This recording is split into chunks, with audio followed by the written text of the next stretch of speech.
اللہ اللہ اللہ اللہ اللہ اللہ اللہ اللہ. الحمد للہ رب العالمین والصلاة والسلام علی حبیبہ محمد وآلہ وصحبہ اجمعین. اعوذ باللہ من الشیطان الرجیم. بسم اللہ الرحمن الرحیم. ان الدین عند اللہ الاسلام وما اختلف الذین اوتوا الکتاب الا من بعد ما جاءهم العلم بغیا بینہم ومن یکفر بآیات اللہ فإن اللہ سریع الحساب. فإن حاجوک فقل اسلمت وجہی للہ ومن اتبعنی وقل للذین اوتوا الکتاب والامیین اسلمتم فإن اسلموا فقد اہتدوا وإن تولوا فإنما عليك البلاغ واللہ بصیر بالعباد.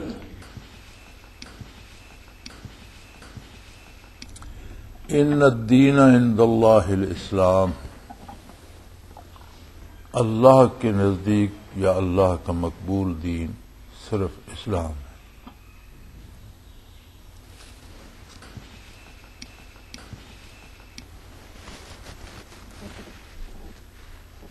مذاہب دنیا میں مختلف ہیں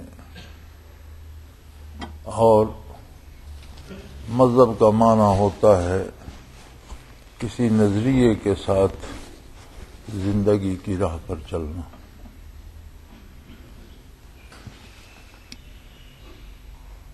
مذاہب باطلہ موجود ہیں دنیا میں. لوگوں نے مختلف نظریات گھڑ لیے. کہیں کسی نے اللہ کے لیے بیٹا تجویز کر لیا، کسی نے بتوں میں اللہ کے حلول کا اور اللہ کی موجودگی کا عقیدہ بنا لیا،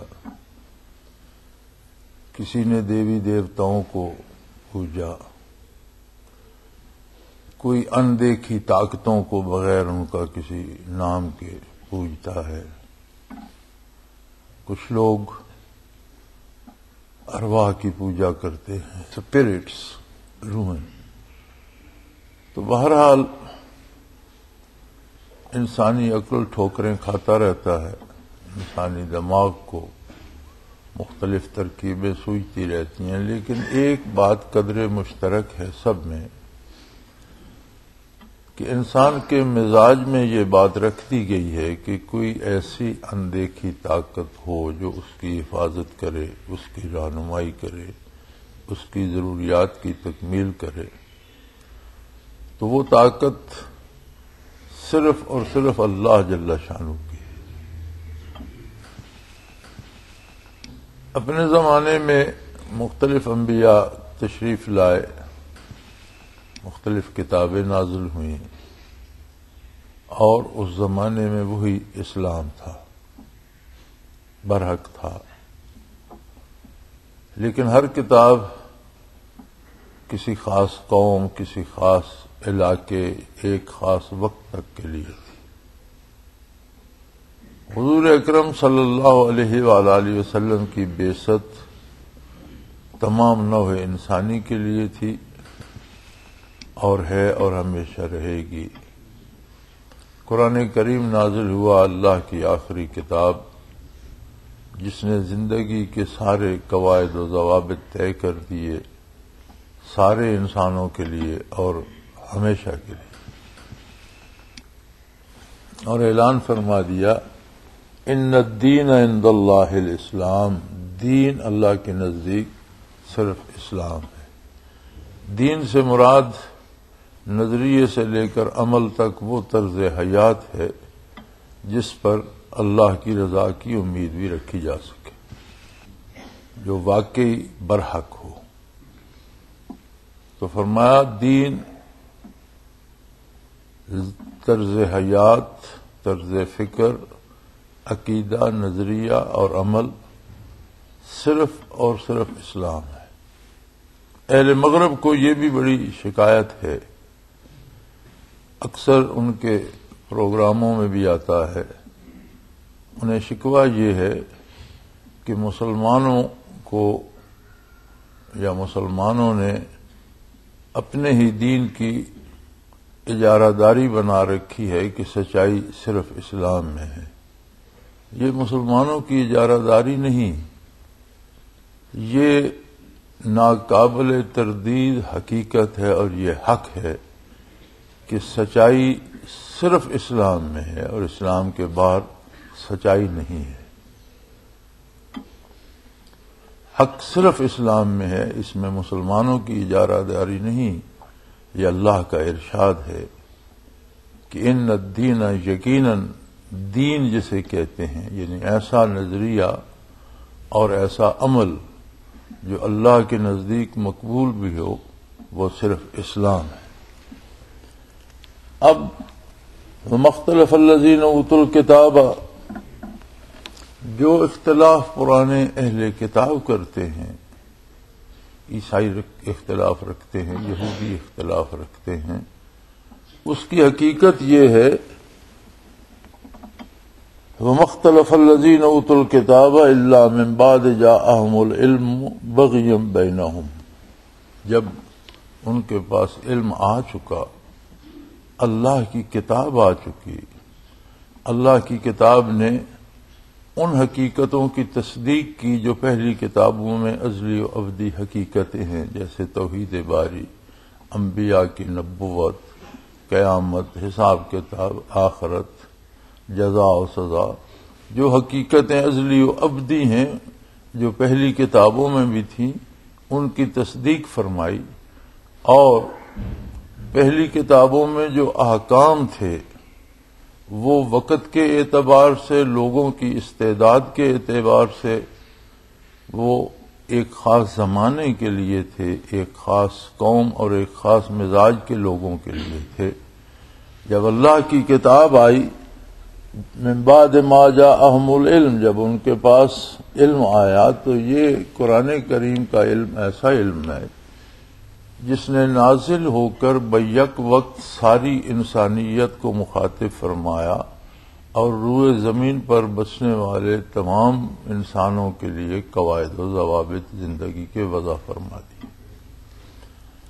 اس کی عبادات ہوں یا اس کے احکام ہوں، اخلاقیات ہوں یا معاملات ہوں، ایسے اصول وضع فرمائے کہ جو دنیا میں ہر ملک میں، ہر موسم میں، ہر طبع کے لوگوں کے لیے قابل عمل ہیں اور آسان ہیں۔ اب اگر وہ اختلاف کرتے ہیں تو بغیم بینہم، آپس میں بغاوت کر کے، ایک دوسرے سے دشمنی کر کے، یعنی جو اختلاف اسلام کے ساتھ اہل کتاب کو ہے وہ کسی خلوص پر یا صداقت پر مبنی نہیں ہے، بلکہ وہ محض اپنی آنا کی تسکین کے لیے یا اپنی بات منوانے کے لیے۔ حق یہ نہیں ہے کہ بندہ اپنی بات منوائے، حق تو یہ ہے کہ اللہ کی بات منوائی جائے، خود بھی مانے، دوسروں سے بھی منوائے، اس پہ اتفاق کرے، لیکن وہ اپنی بات منوانے کے لیے بغاوت کرتے ہیں۔ اور یہ بات ہر شخص جان لے، وَمَن يَكْفُرْ بِآيَاتِ اللَّهِ فَإِنَّ اللَّهَ سَرِيعُ الْحِسَابِ، جو بھی اللہ کی آیات سے انکار کرتا ہے، جب اللہ کا حکم آ گیا، اللہ کی کتاب آ گئی، اللہ کے رسول صلی اللہ علیہ وآلہ وسلم آ گیا، اور ایک ایسا رسول صلی اللہ علیہ وآلہ وسلم جس کی آمد کے بعد کسی نئے نبی کی ضرورت باقی نہ رہی۔ ختم نبوت کا مفہوم بھی یہ ہے کہ پہلے انبیاء مبعوث ہوتے تھے، ایک زمانے میں متعدد نبی ہوتے تھے، ایک جگہ پر بھی متعدد نبی ہوتے تھے، بیک وقت سارے مل کر کام کرتے تھے۔ بعض روایات میں موجود ہے کہ بنی اسرائیل نے 70 انبیاء کو ایک دن میں قتل کیا، تو اس کا مطلب ہے کہ 70 نبی ایک جگہ موجود تھے۔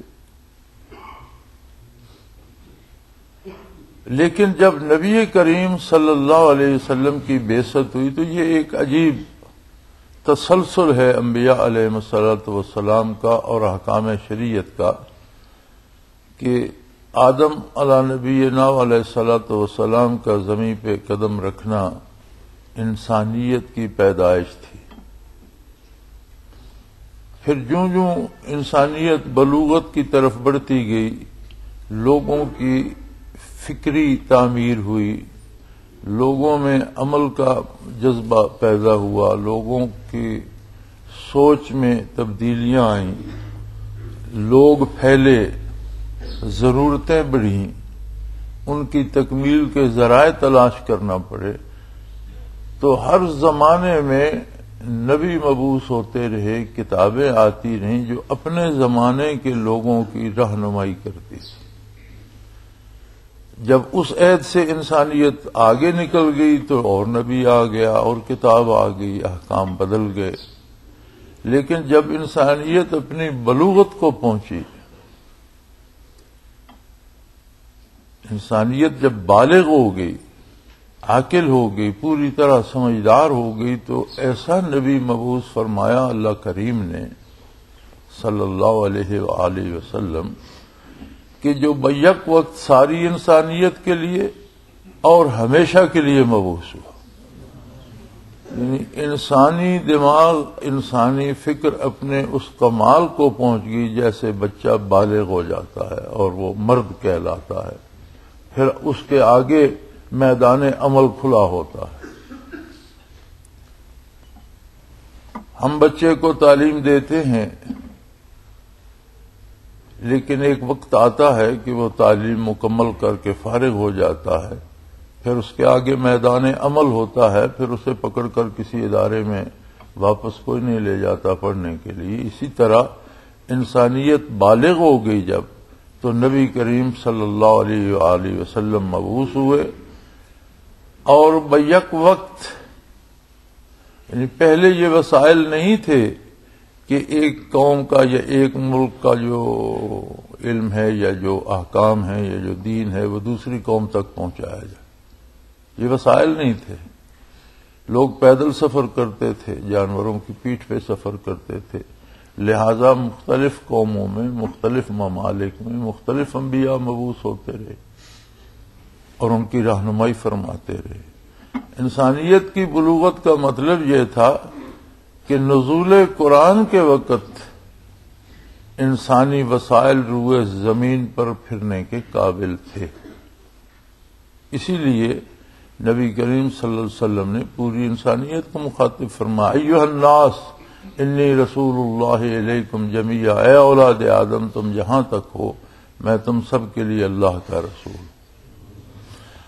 اور پھر یہ کتاب اور اس کے احکام اور حضور صلی اللہ علیہ وسلم کے ارشادات قیامت تک کے لیے انسانیت کا دین برحق قرار پائے.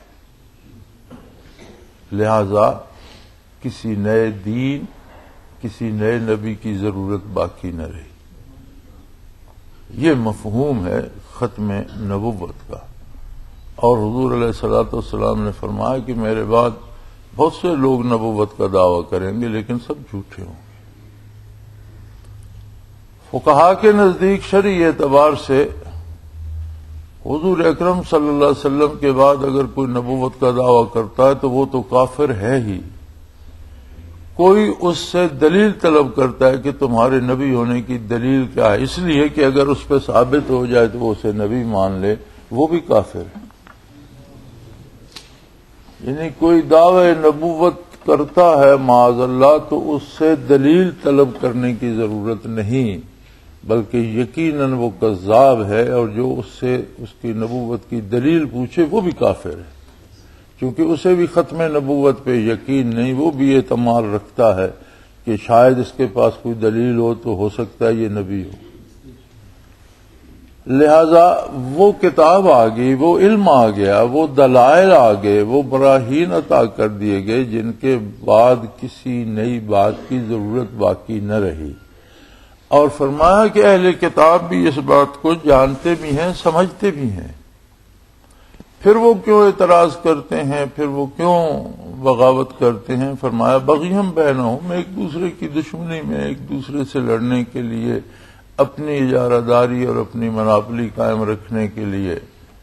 اور اسی بات کا دکھ اہل کتاب کو ہے کہ وہ کہتے ہیں کیوں ہم اپنا نظریہ چھوڑ کر اور مسلمانوں کو آگے اپنا امام بنا لیں؟ اس کا مطلب ہے کہ ہم غلط تھے. تو بھئی اپنے زمانے میں آپ کی کتاب غلط نہیں تھی، ٹھیک تھی، اپنے وقت تک درست تھی. کتاب کا وقت ختم ہو گیا، نئی کتاب آ گئی، نیا رسول آ گیا، ساری انسانیت کے لیے آ گیا.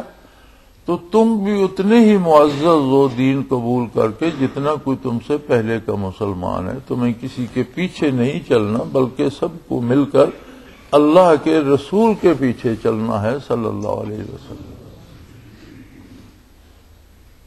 تو مغرب کو یہ شکوہ ہے، وہ کہتے ہیں کہ Muslim have the monopoly of the Islam on the truth, کہ مسلمان سچائی پر اسلام کی اجارہ داری کے قائل ہے. یہ اجارہ داری نہیں ہے، یہ ایک حقیقت ہے. اجارہ داری تو ہوتی ہے جو طاقت سے، زور سے کسی بات پر اپنا تسلط کیا جائے، اسے اجارہ داری یا مناپلی کہتے ہیں. یہ مناپلی نہیں ہے، بلکہ یہ ایک حقیقت ہے، یہ حق ہے کہ اسلام حق ہے اور اس کے سوا سب بات ہے. اسلام سچ ہے اور اس کے سوا سب جھوٹ.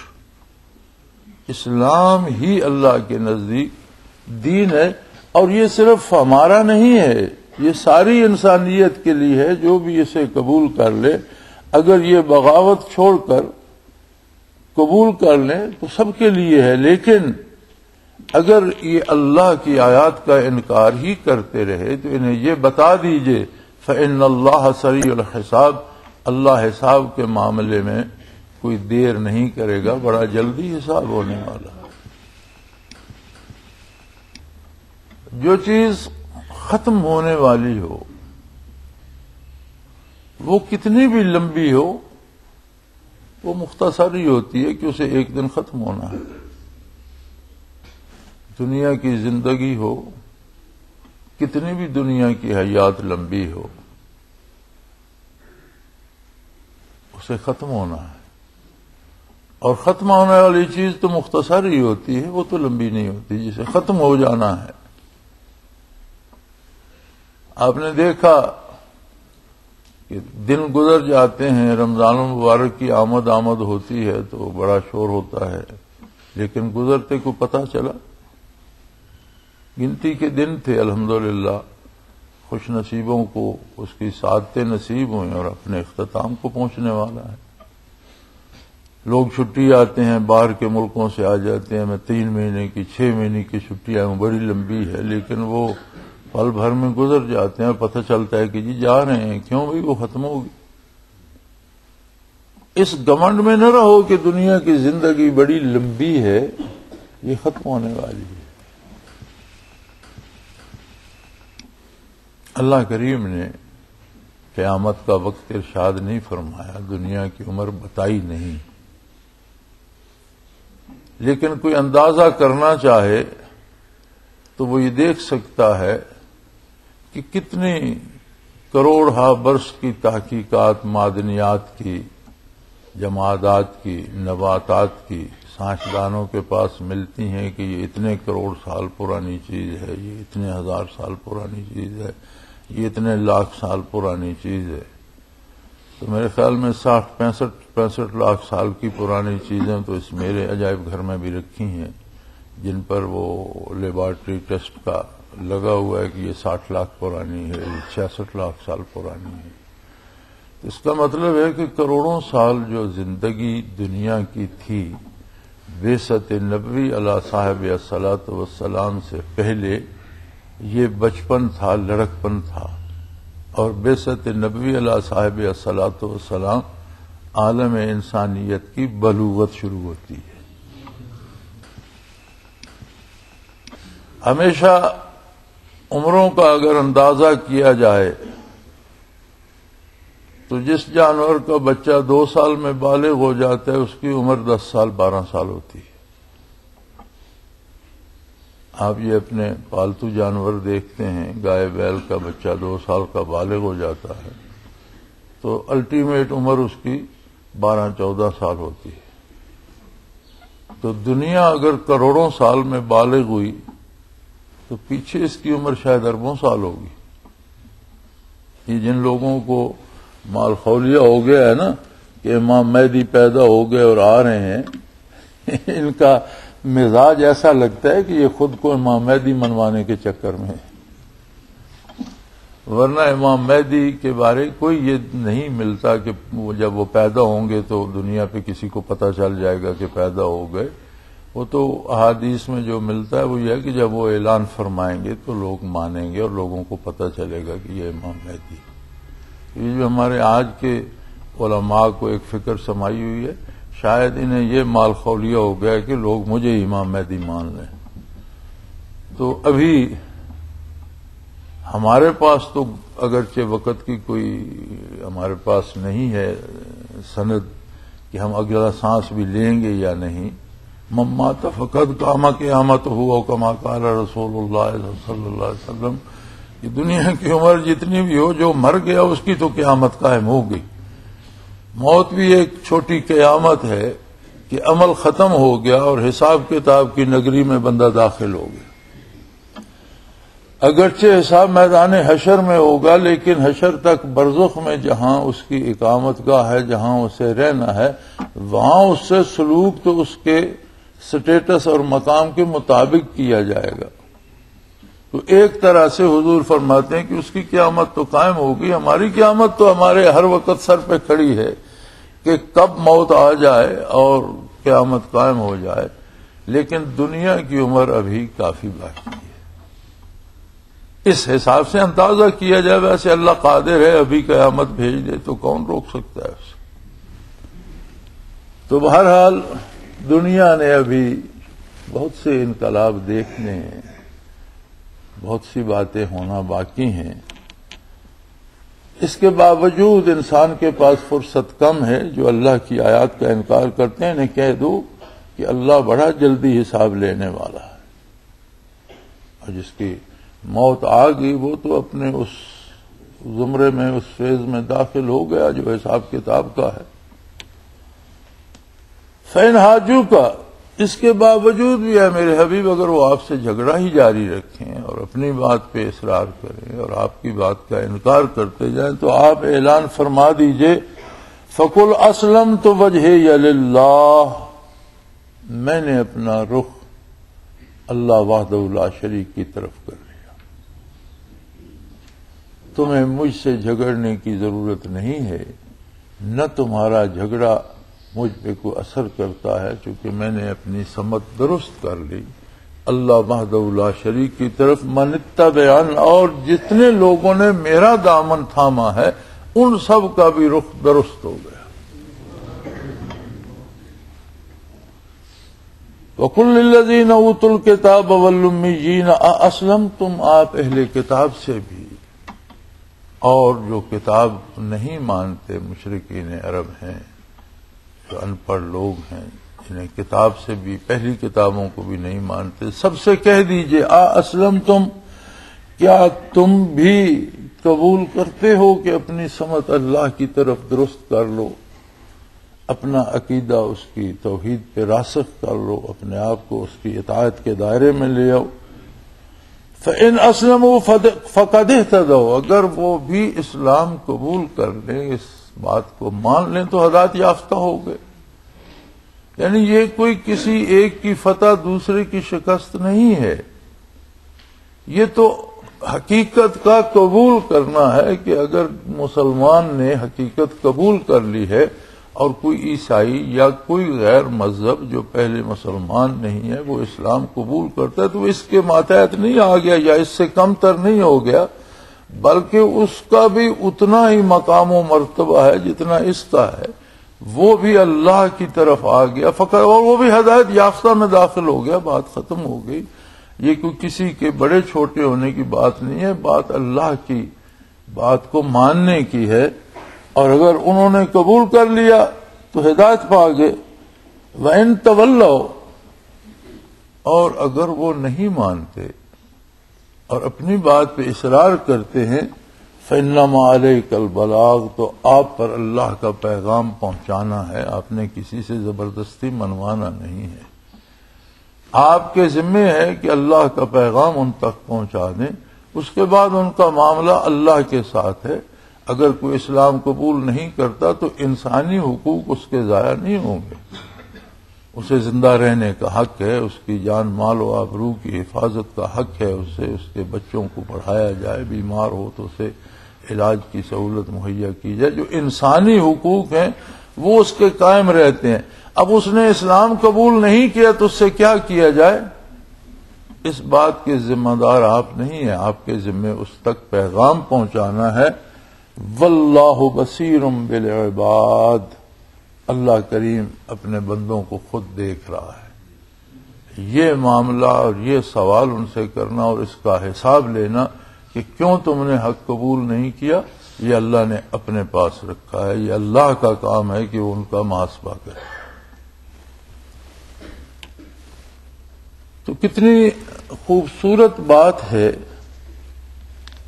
کہ اسلام حقائق کو دوسروں تک پہنچانا ہے، ان پر مسلط کرنا نہیں ہے۔ یہ اختیار ہر بندے کے پاس ہے کہ وہ حقیقت قبول کرے تو اسے حقیقت سمجھ کر قبول کرے، کسی کے لیے نہیں کہ فلاں نے یہ کہا اس لیے مان رہا ہوں، نہیں، بلکہ اپنے دل سے کہ یہ برحق بات ہے، یہ سچ ہے، میں اسے، اگر اس کا دل قبول نہیں کرتا تو وہ آزاد ہے، اس کا حساب مسلمانوں کو نہیں لینا، مجھے اور آپ کو نہیں لینا، بلکہ اس کا حساب اللہ کریم خود لیں گے۔ جس کے بندے ہیں وہ ہر بندے کے ساتھ خود موجود ہے، ہر بندے کے حالات و واقعات، اس کے ارادے، اس کے عقیدے کو خود دیکھ رہا ہے۔ لہذا یہ کوئی بات نہیں ہے کہ کوئی بندہ بندوق لے کر یا بندہ توپ لے کر نکل پڑے کہ جو میری بات نہیں مان رہا وہ اسے اڑا دیا جائے۔ اب تو بات یہاں تک بڑھ گئی کہ مسلمانوں کے اندر جو اختلافات آئے ہیں وہ بھی ایک دوسرے کو قتل کیے جا رہے ہیں، معمولی اختلافات پر قتل عام شروع ہے، تو اس کی اسلام اجازت نہیں دیتا، اسلام میں اس کی گنجائش نہیں ہے۔ اللہ کریم نے ہر بندے کو یہ حق دیا ہے کہ وہ جس طرح زندہ رہنا چاہتا ہے، جس عقیدے پہ رہنا چاہتا ہے، جی ہاں، جو ایک انصاف عالم انسانیت کے اور دوسرے انسانوں کے درمیان ہے، اس پر روک ٹوک کی جائے گی کہ وہ دوسرے کے حقوق پہ تجاوز نہ کرے، دوسرے کے ساتھ ظلم نہ کرے۔ اس ظلم کو روکنے کا نام جہاد ہے، اور جہاد انفرادی فعل نہیں ہے، بلکہ جہاد منظم ہوتا ہے، اور مسلمان سربراہ کو چاہیے، اس کے ذمہ فرض ہوتا ہے کہ وہ برائی کو مٹائے، جس کے پاس طاقت ہوتی ہے، جو طاقت کا مرکز ہوتا ہے۔ ہر بندے کا اپنا فیصلہ نہیں ہوتا، بالکل اسی طرح جس طرح ہم کسی کو قتل ہوتا ہوا دیکھیں، ہم قاتل کو قتل کر دیں تو ہم پھر قاتل کہلائیں گے، مقدمہ ہمارے خلاف چلے گا، کیونکہ ہمیں اسے سزا دینے کا اختیار نہیں ہے، اس کے خلاف شہادت ہم دے سکتے ہیں، لیکن جب عدالت اسی کو سزائے موت دیتی ہے اور وہ قتل کر دیا جاتا ہے، اسے پھانسی دے دی جاتی ہے، تو عدالت کو قاتل کوئی نہیں کہتا، کیونکہ عدالت ایک ادارہ ہے انصاف کا، وہ قتل نہیں کرتی، وہ انصاف کرتی ہے۔